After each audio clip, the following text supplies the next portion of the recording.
All right, take two here. First time I've done a Facebook Live. So yesterday, being Good Friday, I took some time to work on an article called "Thy Will Be Done." I work with 12-step folks, and so it's a interesting uh, group. We try to not be involved with anything religious. So what I am attempting to do was to write a chapter where I bring in the example of Good Friday, what happened in Jesus's life, and relate it to the 12 steps, because in the 12 steps there's a phrase that we use said, "Thy will be done." So I just wanted to read to you what I've wrote. This will be probably about a 15-minute read, and I wanted to get some feedback. So this is called "Thy Will Be Done." I've been wanting to write an article entitled "Thy Will Be Done." Hey, it's Good Friday. It's the perfect day to discuss and share insights into this phrase we 12-steppers are suggested to express. So why is Good Friday a good day to do this? Well, there's a famous person who coined that phrase, "Thy will be done." His name was Jesus. Now please, before we let our minds fall into any type of prejudice, please keep an open mind, especially when religious people possibly have insight. On a side note, I loathe the word religious, which means back to bondage. What I would prefer is to say that a spiritual person may have insight you, others, have not considered. In any event, let me take our mind to page 87 in the big book where we are exhorted, be quick to see where religious people are right. I'll add Bill's own words on page 9, where he said, they had told of a simple religious idea and a practical program of action. So, even one of the founding members of AA viewed the steps as a simple religious idea and a practical program of action. Are you with me? I hope so, because this is going to get good. First, I didn't ask the authors of the big book to use the phrase, "Thy will be done," yet they did. If they really wanted to avoid prejudices, then the phrase could have been avoided. I'm glad they didn't. Let's look at the use of the term in the big book, and then I want you to see how this was lived out by the person of Jesus. If you have laid aside your prejudice, then I promise you what I'm going to share has been the real demonstration of thy power, thy love, and thy way of life. Page 63. The phrase, "Thy will be done," is used 4 times in the big book. The first use is a version of the term which is included in the 3rd step prayer. In the prayer, notice the phrase, "May I do thy will always." On page 63, at the end of the prayer, it states the phrase. Let's see it in context by reading the 3rd step prayer. Here's the 3rd step prayer. God, I offer myself to thee, to build with me and to do with me as thou wilt. Relieve me of the bondage of self, that I may better do thy will. Take away my difficulties, that victory over them may bear witness to those I would help of thy power, thy love, and thy way of life. May I do thy will always. Thus, I want to first highlight that as early as the 3rd step prayer, we are given a simple religious idea, page 9, where the addict in recovery is expressing the desire to do thy will always. Those of us who have worked the steps and have recovered from a hopeless state of mind and body, Roman numeral 13, they can attest that it was in learning this simple and religious idea and practical action of program, page 9, that set the stage for us to abandon ourselves for a power greater than ourselves. Page 40 and 93 talk about that. It is in that expression of the doing of his will that a new design for living emerged. Page 15 and 28 talk about the new design for living. The second reference and use of the phrase, "Thy will be done," is on page 67. Interestingly enough, in step 4, the authors are using the term as the avenue in which we can deal with being angry with others. Let's read the phrase, thy will be done, in context, starting on page 66, the last paragraph into page 67. Here it is. This was our course. We realized that the people who wronged us were perhaps spiritually sick. Though we did not like their symptoms and the way they disturbed us, they, like ourselves, were sick too. We asked God to help us show them the same tolerance, pity, and patience that we would cheerfully grant a sick friend. When a person offended, we said to ourselves, this is a sick man. How can I be helpful to him? God save me from being angry. Thy will be done. What do you see here?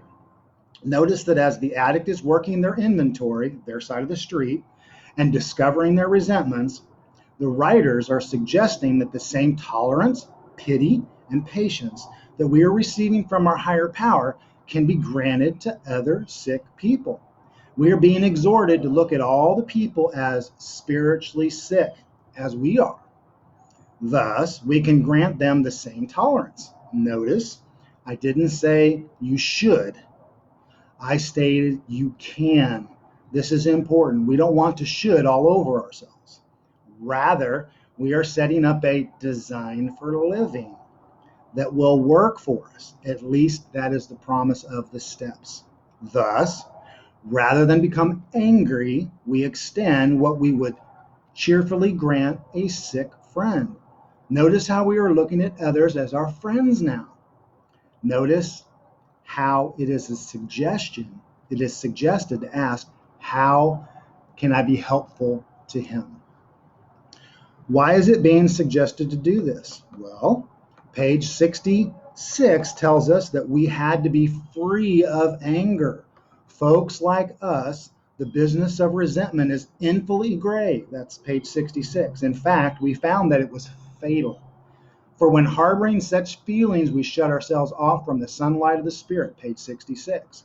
When an addict does this, the insanity of alcohol or the use returns, and we drink or we use again. And with us, to drink or to use is to die. That's all from page 66. If you're with me, I hope you are, let's forge on. So, we have learned that in step 3 and step 4, the simple religious idea of expressing thy will be done is into our third step prayer, and also as a means of letting go of anger. If your sponsor is leading you through the steps with this idea as your solution to your anger, you've continued through this steps 5, 6, 7, 8, 9, and are now starting to live on a spiritual basis. Speaks of that on page 68. In fact, the fifth step promises on page 5, the fifth step promises, I have to add that on page, let's see, I think that's 76, are likely in place, and the ninth and 10th step promises on page 83 through 85 are beginning to come true and being realized. If not, then something has been missed in your journey to the spiritual experience. Speaks of the spiritual experience on page 27, 567, and 568. Now in step 10, you've done so much work. You've not only looked at your causes and conditions on page 64 in your step 4 inventory, but now you've really taken a deeper look at these character defects in steps 6 and 7, and you have asked God to remove from you all the things which you have admitted are objectionable, page 76. In step 8, you compiled your list of folks you had harmed and are ready to make amends. In step 9, you have dived fully into the amends process, which for me was where I gave those I harmed the opportunity to express to me how my selfishness hurt them and impacted their lives. Here is where I learned how I can hopefully make anything right with them. In the end, I'm doing all of this because moving forward, I want to have a spiritual experience, and I no longer want to treat others as I have in my past. Moving forward, now I'm placing my value in others as more important than myself. As I learned on page 68, we are no longer in the world to play the role he assigns. or we are in the world now to play the role he assigns, not our way. Take note on page 68, as both in this article as well as the spiritual experience, the better way on page 68 of trusting and relying upon God is at the heart of thy will be done. Our next use of the phrase thy will be done is in step 10. Step 10 is often referred to as one of the maintenance steps. For me, it really is the heart of the program, as the real freedom from the selfishness and self-centeredness, that's the root of the problem on page 62, is in laying down our own will to take up the will of our higher power. So in step 10, the writers have expressed that no person with an addictive mind can rest on their laurels. Let's read the phrase in context on page 85. Here it is. It is easy to let up on the spiritual program of action and rest on our laurels. We are headed for trouble if we do, for alcohol is a subtle foe. We are not cured of alcoholism.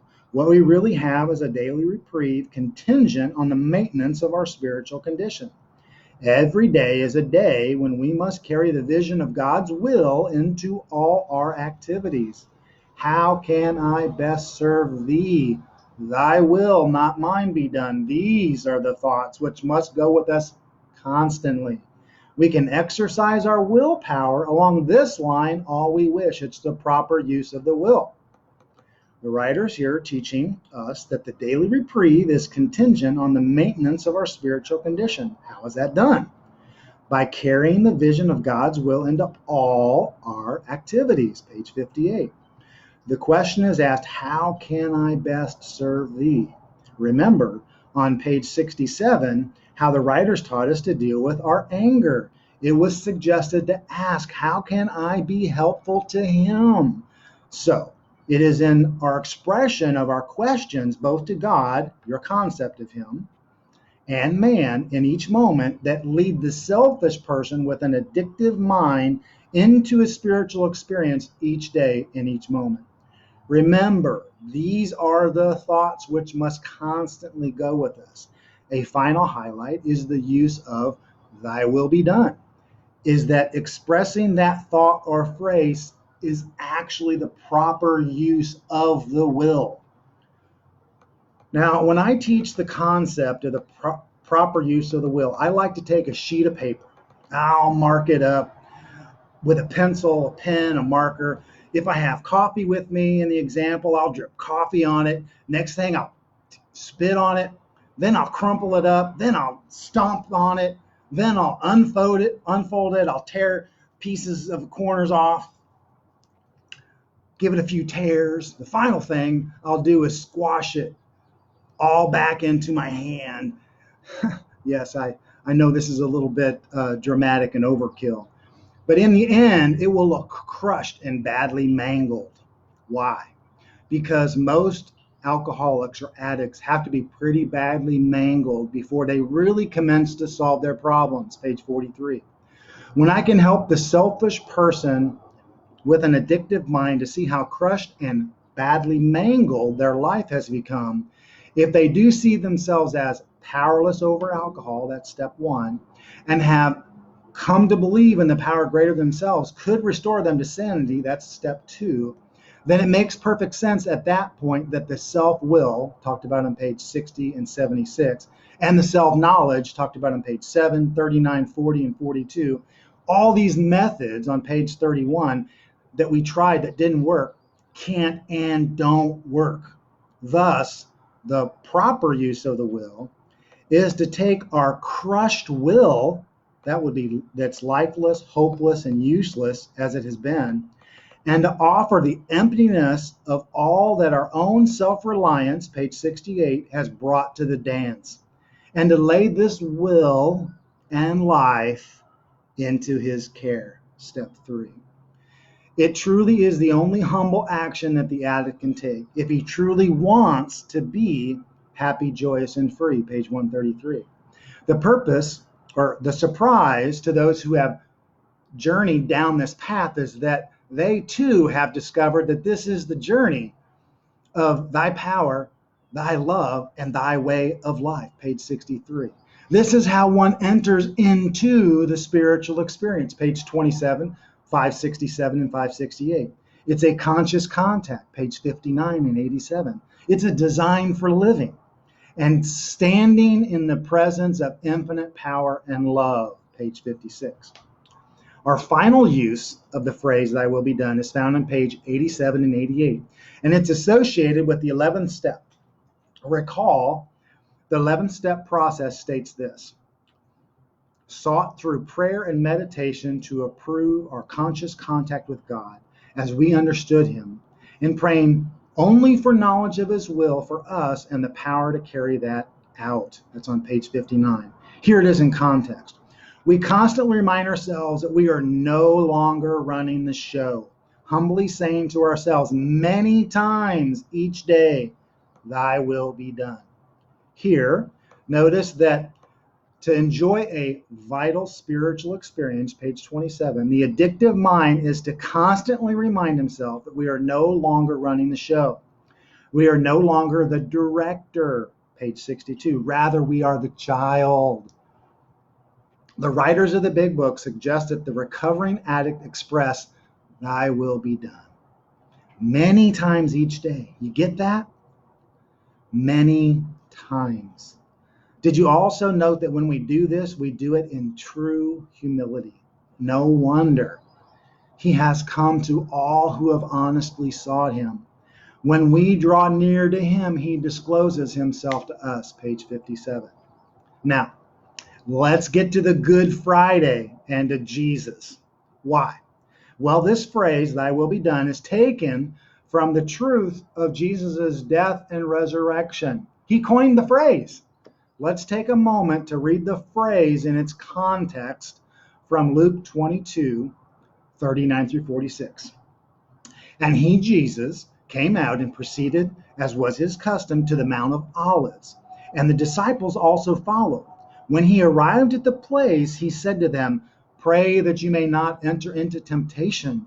And he withdrew from them about a stone's throw, and he knelt down and began to pray, saying, "Father, if you are willing, remove this cup from me.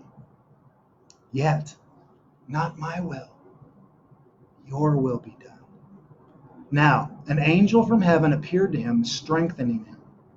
And being in agony, he was praying very fervently, and his sweat became like drops of blood falling down upon the ground.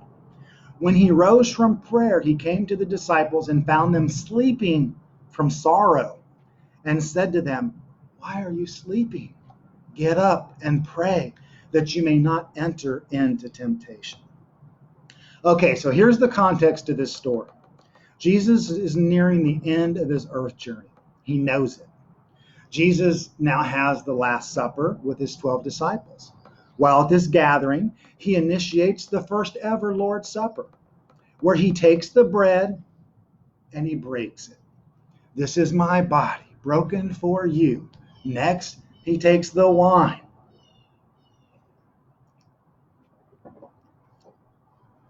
Drinks it. Says, "This is the wine of my new covenant. Take and drink of me. Do this in remembrance of me." That's Matthew 26, 29, Mark 14, verses 22 through 25, and Luke 22, verses 14 through 23. It's also at dinner that he dips the bread into the wine and gives it to Judas, stating, "What you do, go and do quickly." That's John 13, 27.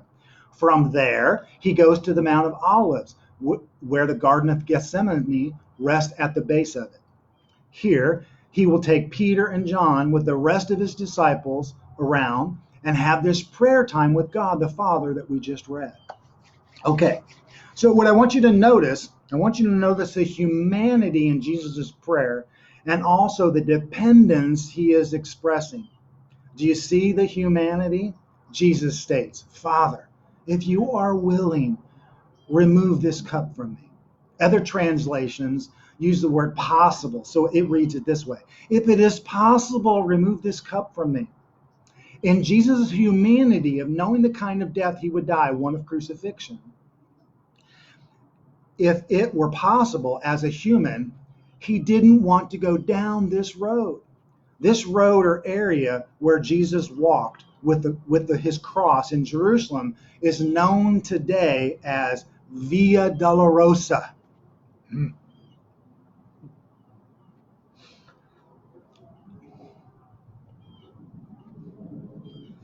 In translation, it means the way of suffering. Imagine. Just imagine.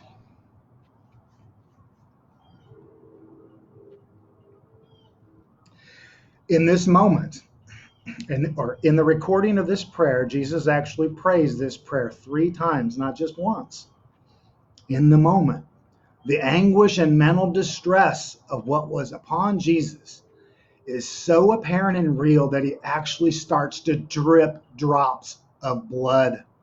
Actually, the record states his sweat was as if it were great drops of blood falling down to the ground. Luke 22:44. FYI, Luke, who recorded this event, is also a doctor. Today, scientists identify this as a word, let me see if I can say it, hematidrosis. This condition results in the excretion of blood or blood pigment in the sweat. Under conditions of great emotional stress, tiny capillaries in the sweat glands can rupture, thus mixing blood with perspiration. Amidst the anguish and mental distress, Jesus employs the 10-step suggestion, a proper use of his will. And he states, yeah, not my will, but your will be done. Now, this is where Jesus is the ultimate example. I'm shining light on this because in our 4 mentions of the phrase, thy will be done, I want you to see and experience the kind of life Jesus lived from that moment on. Jesus does not move forward with a, oh, woe is me. He isn't in any sort of self-pity. He isn't stating, oh, life sucks. This is just my cross to bear. No.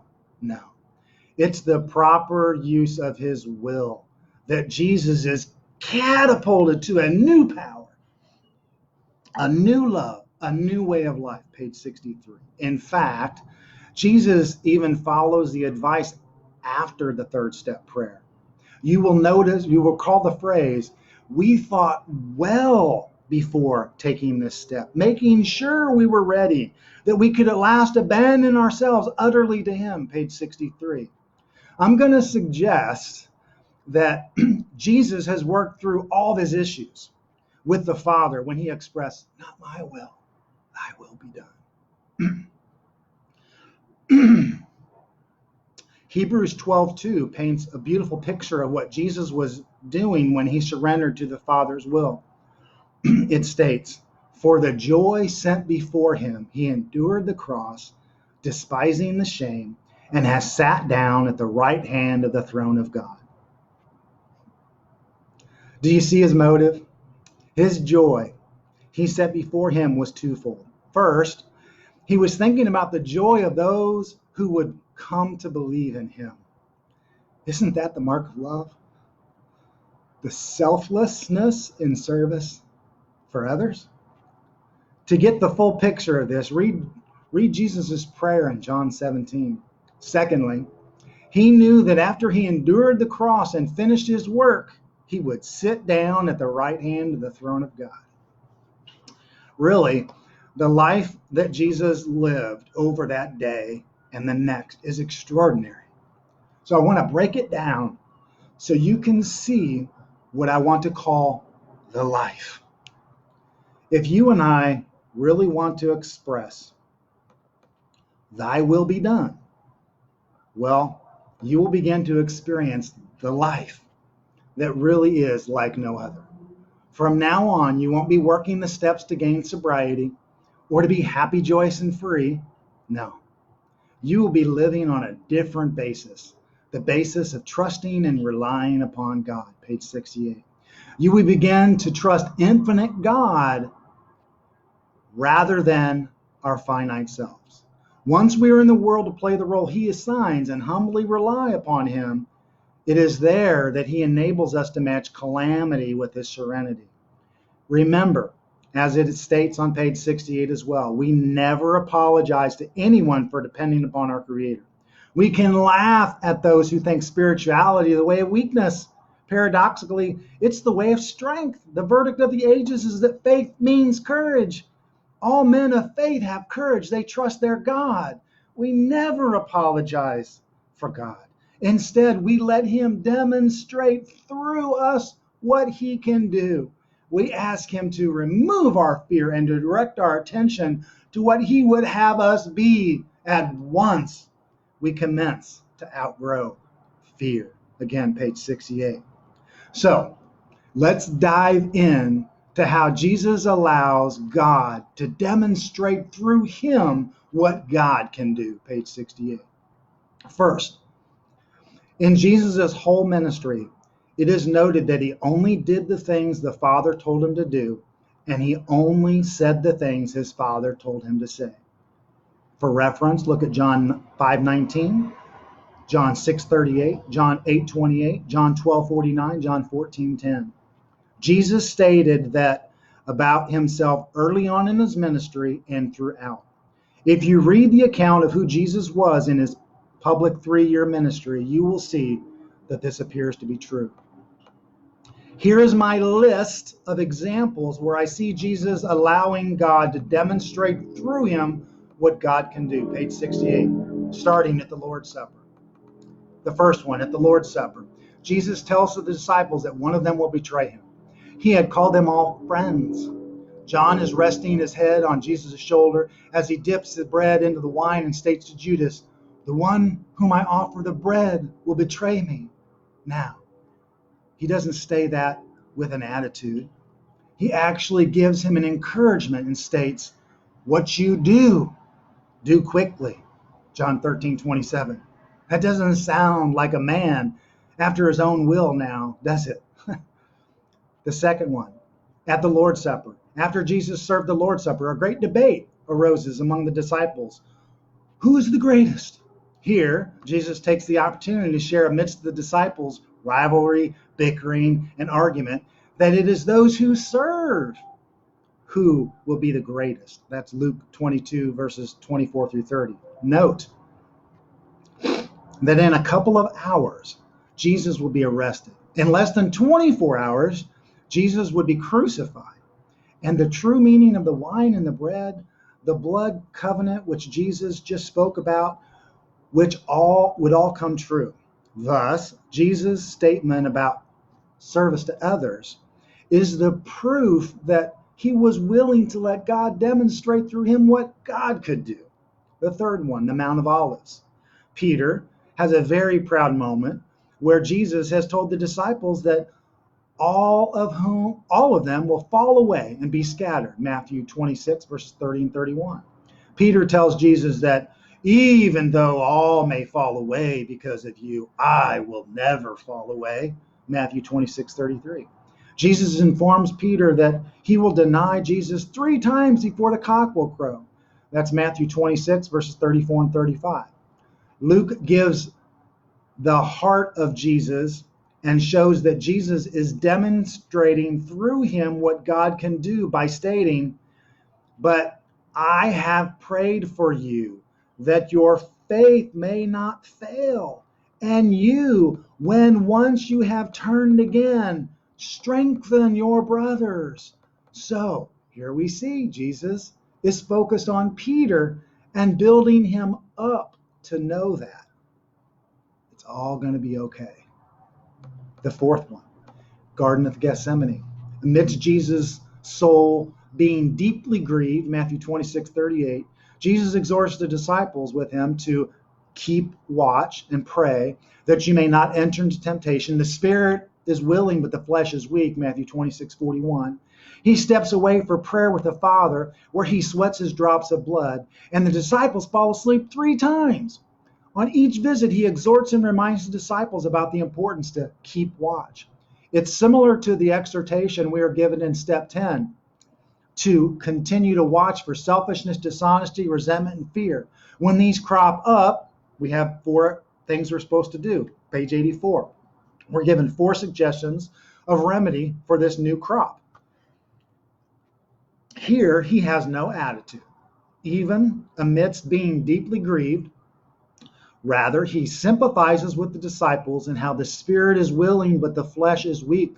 Thus, he's relating to his disciples with a, yeah, me too, sort of thought. However, he would never do that. He knows the importance of his prayers of dependency upon the Father, and then without the Father, his higher power, he can do nothing. He ends the conversation with some sobering words. He says, "Arise, let us be going beyond the one, or behold, the one who betrays me is at hand." Now, that doesn't sound like a man who doesn't want to go to the cross. He's like, "Hey guys, wake up, let's get going. I have a cross to go die on." Jesus had a focus and intent on fulfilling the role that God had assigned him. The fifth one, the high priestly prayer. This is a wonderful nugget found in John 17. It's a great read entailing 26 verses. This prayer occurs somewhere within the Garden of Gethsemane and Jesus' previous prayer time. This prayer is what I like to call the true Lord's Prayer. If you take time to read it, trust me, it'll bless you. It's in this chapter that we learn what the true meaning of eternal life is. John 17:3 reads, "And this is eternal life, that they may know thee, the only true God, and Jesus Christ, whom thou hast sent." Wow. Jesus' motivation for the cross is that the world would know God. This knowing God is similar to the conscious contact that the big book discusses. Here is how Paul describes it in Philippians 3:10 in the Amplified.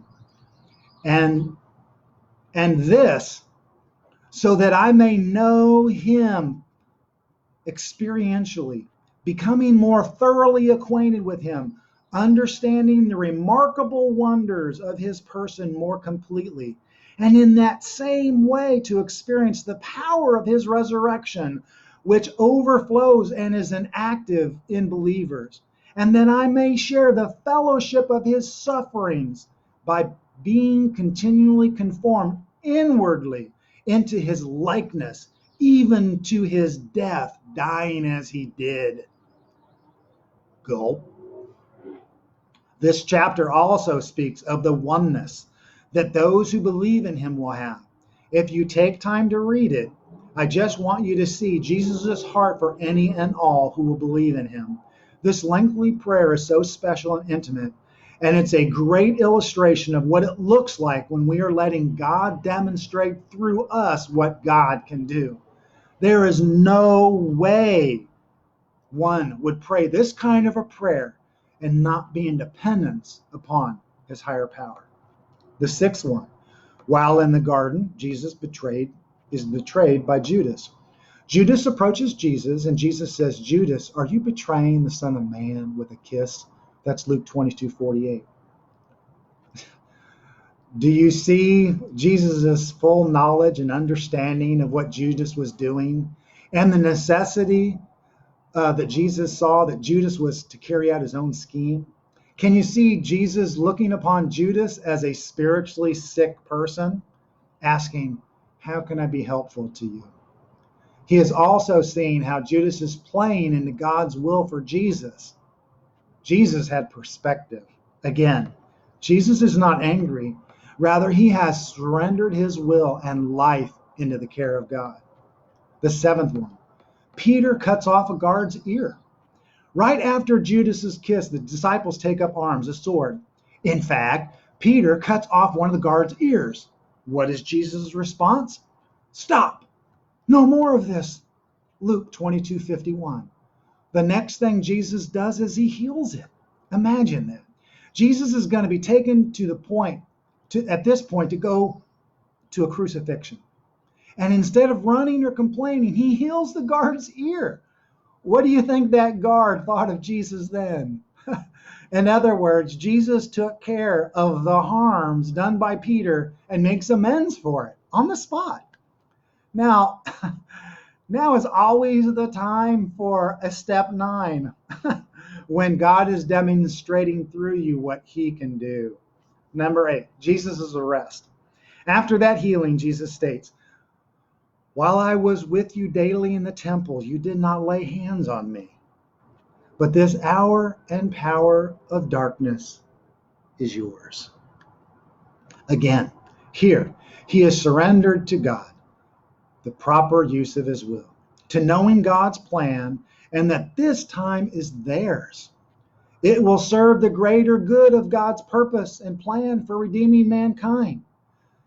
Do you think that by allowing God to demonstrate through him what God can do, that Jesus had freedom from self-will? Page 87. Do you think his thinking about his thinking became more and more on the plane of inspiration on page 87? Yes, I think so. Number 9, Jesus when he was arrested. In Luke 22, verses 60 through 65, we read, "And the man who were holding Jesus in custody were mocking him and beating him. And they blindfolded him and were asking him, saying, 'Prophesy, who is the one who hit you?' And they were saying many other things against him, blaspheming. Jesus gave no response. Why? Because it's the proper use of his will. He is allowing God to demonstrate through him what God can do. The 10th one, Jesus before the Sanhedrin. Here, Jesus gives a telling response to a question about if you are the Christ. Jesus states, "If I tell you, you will not believe. And if I ask a question, you will not answer. But from now on, the Son of Man will be seated at the right hand of the power of God." And they all said, "Are you the Son of God then?" And he said, "Yes, I am." That's Luke 22, verses 66 through 71. It sounds to me like Jesus knows who he is. He understands that God is the director, page 62, and that he is the son, the child. He also sees and understands the games of selfish people. He sounds rigorously honest to me, even if it means death. And since that is his goal, right, he continues to allow God to demonstrate through him what God can do. The 11th, Jesus before Pilate. Pilate asked Jesus, "Are you the king of the Jews?" And Jesus answers, "It is as you say." Pilate said, "I find no guilt in this man." Luke 23, verses 1 through 7. Again, Jesus is honest and direct. Even when his accusers kept insisting he, Jesus, stirs up the people, Jesus gives no response. Recall, Jesus had already stated in John 2:19, "Destroy this temple, and in 3 days I will raise it up." In the end, Jesus knew who his higher power was and who the great reality, page 55, was deep within him. The 12th one, Jesus before Herod. In this encounter, found in Luke 23, verses 8 through 12, Jesus is questioned at some length. But he answered him, Herod, nothing. That's Luke 23:9. The chief priests accused Jesus vehemently. Then Herod and the soldiers treat Jesus with contempt, mocking him, dressing Jesus in a gorgeous robe, and sent him back to Pilate, saying, Jesus says nothing. Why? God is demonstrating through him what God can do. 13. Pilate seeks Jesus' release. Now, back before Pilate desires to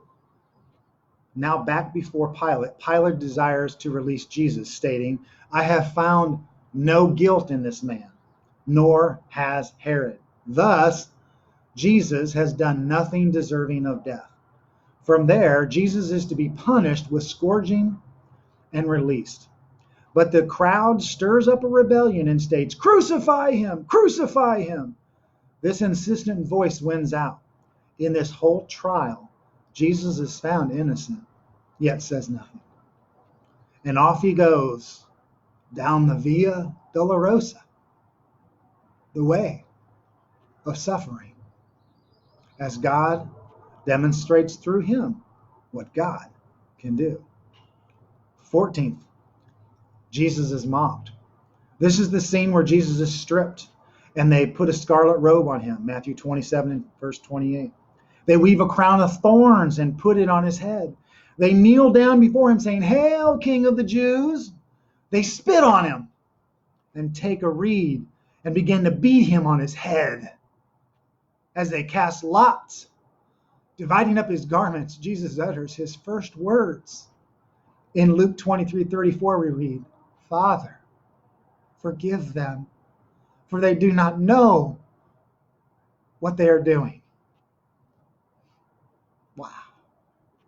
Jesus has no self-pity, but rather asks the Father to forgive them. He looks upon his killers as spiritually sick people. Why? It's the proper use of his will. Jesus is surrendered to the will of his Father. 15, carrying the cross.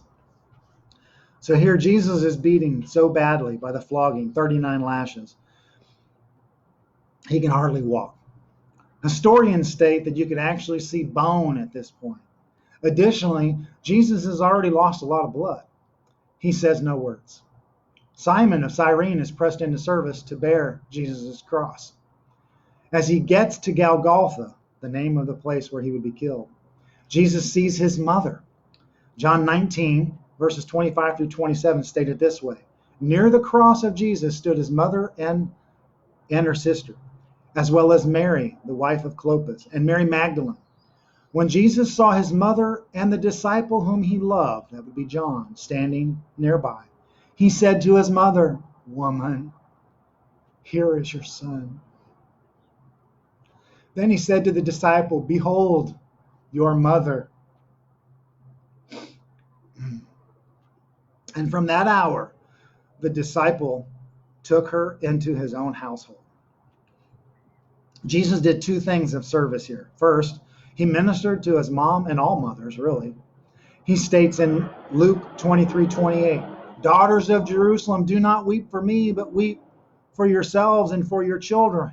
In other words, he shifted the story from himself to others and their read. Secondly, notice that he encouraged his mother as he passed on to the disciple John, that moving forward, her care was now in John's hand. Here is Jesus getting ready to be crucified, and he is comforting his disciple that she will be cared for. Wow. How can I best serve thee? Jesus is always thinking of others. Thus, here he is having a spiritual experience on the worst day of his life. 16, at Golgotha, where Jesus is to be crucified, he is nailed on a cross. Amidst that pain of the nails going through his feet and hands, never a negative word about his situation or about his torturers. When he is hoisted up on the cross, he is given a wine to drink that is mingled with gall. Jesus gets a little taste and is unwilling to drink it. That's Matthew 27:34. Why is this? Well, historians note that that what was in the wine was a kind of drug that was dulling to the senses. Jesus doesn't take it because he needs to have his full senses to stay in conscious contact with his Father and allow God to demonstrate through him what God can do. Do you see it? Amidst Jesus' pain, even his killers want to give him a little bit of ease and comfort as the solution to his pain, and he doesn't need it or take it. Jesus is living in dependency with God as his source. It's the proper use of his will. Number 17, the insults on the cross. Matthew 27, verses 33 through 44 record, all the insults hurt his way while he was on the cross. He is mocked for claiming to be God and that he can't save himself.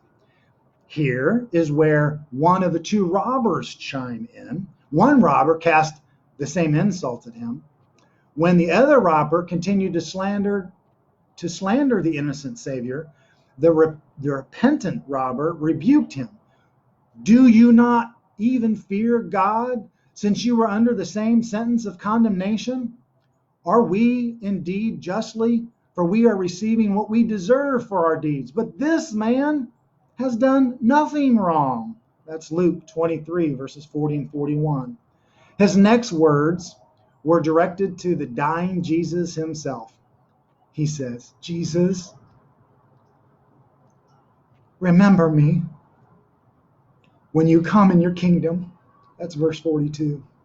In reply, Jesus says, truly, I say to you, today you shall be with me in paradise. Verse 43.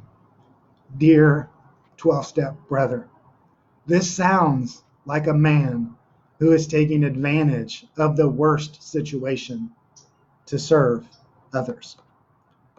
18, and I'm almost done. This is the last one. Jesus' final words. It was from the 6th hour, which is noon, until the 9th hour, which is 3 p.m., that darkness fell upon the land. And about the 9th hour, Jesus says his first words, really since then, well, he did earlier ministry words, but on the dreadful day for him, he cries out, Eli, Eli, lama sabachthani. That is, my God, why hast thou forsaken me? It is in this moment that the weight of the sins of the world are placed upon the person of Jesus. I won't get into the meaning of this. Rather, I want to note that in the moment of Jesus' death, these were the words to his higher power and to no one else. Can you see that amidst all the pain and suffering as he walked down the Via Dolorosa, the way of suffering, his only desire was to do the Father's will. Not my will, thy will be done. Next, Jesus utters the words in John 19:30. 3 beautiful words. It is finished. Here, Jesus was testifying, I have let God demonstrate through me what God can do. My life has been the proper use of my will. It is finished. The Greek word for it is finished is tetelestai, meaning paid in full. In other words, everything that Jesus was sent to accomplish was fulfilled. Then, his final statement was when he gave up his spirit. Notice, Jesus gave up his spirit. It was not taken from him. Jesus cried out, Father, into thy hands I commit my spirit. Luke 23:46. What a beautiful end to a life that so many times stated, how can I best serve thee?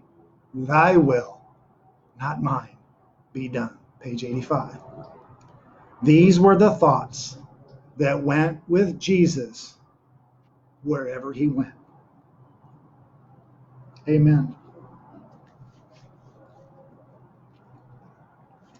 So, dear 12-step brother, I trust and I hope that this rather lengthy share is an encouragement to you. I'm not trying to push my higher power onto you.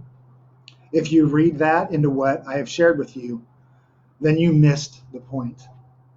My hope is that you, as I have, can and will take from this account of the life of Jesus as a beautiful example of what it means to express thy will be done.